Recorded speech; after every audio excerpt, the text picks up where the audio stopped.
Ketemu, Fitur Iya, Record. Ya, alhamdulillah ya Allah. Record ya, iya Zoom Mem, ini. sorry Mem. Gak apa-apa ya. Kalau nggak gini, kapan kamu belajar pakai Zoom? Ya udah Mem. Ya, yuk. Bismillahirrahmanirrahim. Assalamualaikum warahmatullahi wabarakatuh. Waalaikumsalam warahmatullahi wabarakatuh.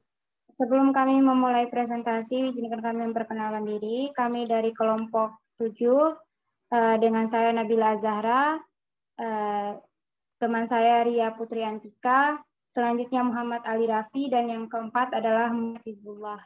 Kami akan membahas mengenai perkembangan moral. Next. Selanjutnya akan dipaparkan oleh saudari Ria Putri Antika. Dipersilakan. Makasih. Jadi pengertian moral. Moral berasal dari kata Latin mores, yang berarti tata cara, kebiasaan, dan adat. Moral adalah baik buruk yang diterima umum mengenai perbuatan, sikap, kewajiban, dan sebagainya.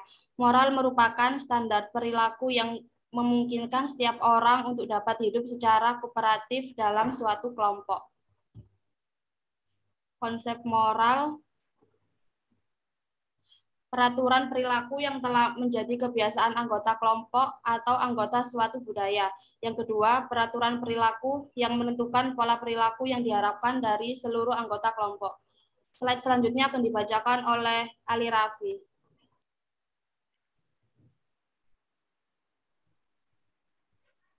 Pola perkembangan moral. Bayi yang baru lahir tidak membawa aspek moral, sehingga dianggap amoral atau non-moral. Aspek moral merupakan suatu yang berkembang dan dikembangkan.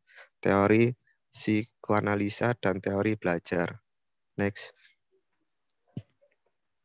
Konsep teori psikoanalisa dan teori belajar. Konsep kedua teori psikoanalisa dan psikologi belajar tentang proses perkembangan moral adalah bahwa seseorang telah mengalami perkembangan moral apabila ia memperlihatkan adanya perilaku yang sesuai dengan aturan-aturan yang ada di dalam masyarakatnya. Dengan kata lain, perkembangan moral berkorelasi dengan kemampuan penyesuaian diri individu. Selanjutnya silakan dilanjutkan Mas Hisbi.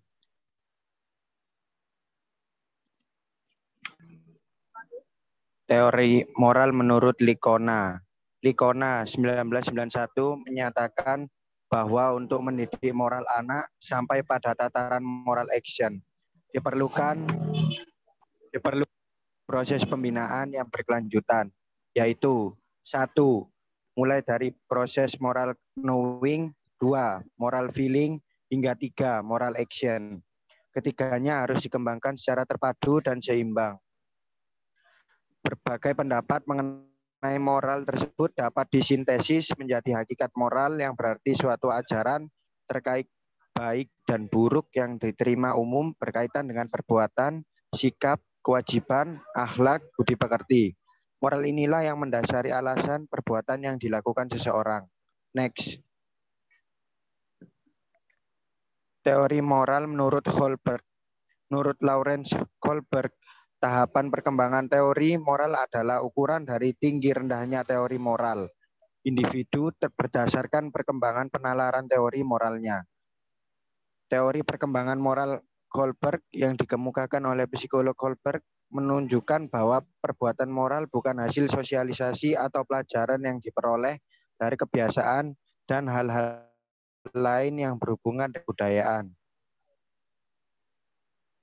Selanjutnya akan dibaca oleh Ada. Teori ini menyatakan bahwa penalaran moral lah yang merupakan dasar dari perilaku yang etis dan mempunyai stadium perkembangan moral dengan tingkat atau level teridentifikasi.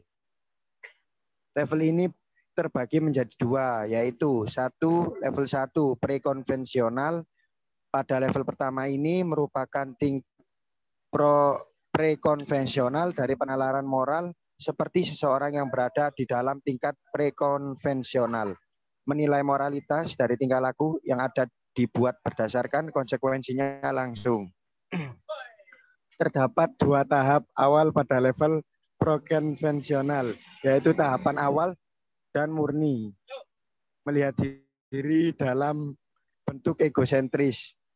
Tahap individu yang memfokuskan diri pada konsekuensinya, langsung dari tingkah laku yang dibuat mereka yang dirasakan sendiri.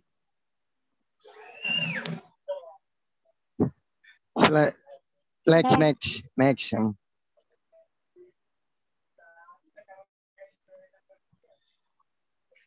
Contohnya seperti sebuah tingkah laku yang dijadikan atau dianggap keliru jika dinilai secara moral. Jika orang yang memperagakannya di tingkat hukum.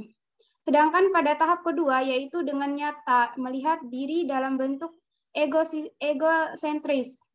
Tahap kedua ini menempatkan posisi apa saja yang keuntungan yang didapat untuk diri sendiri.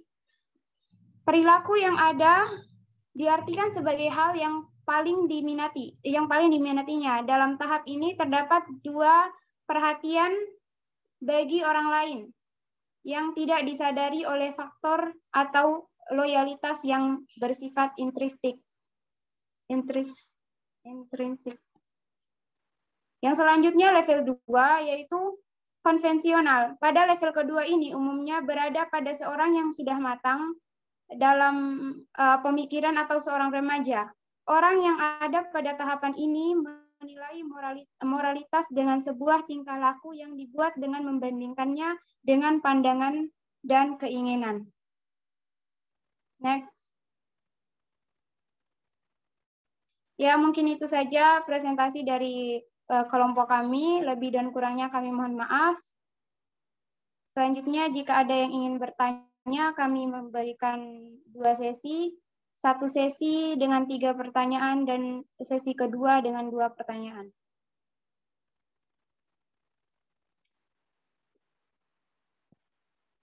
Silakan teman-teman yang ingin mengajukan pertanyaan.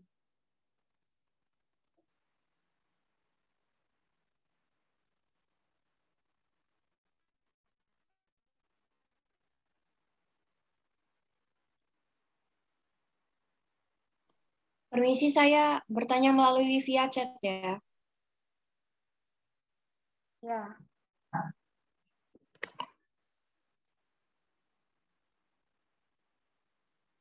Ria boleh dimatikan recordnya.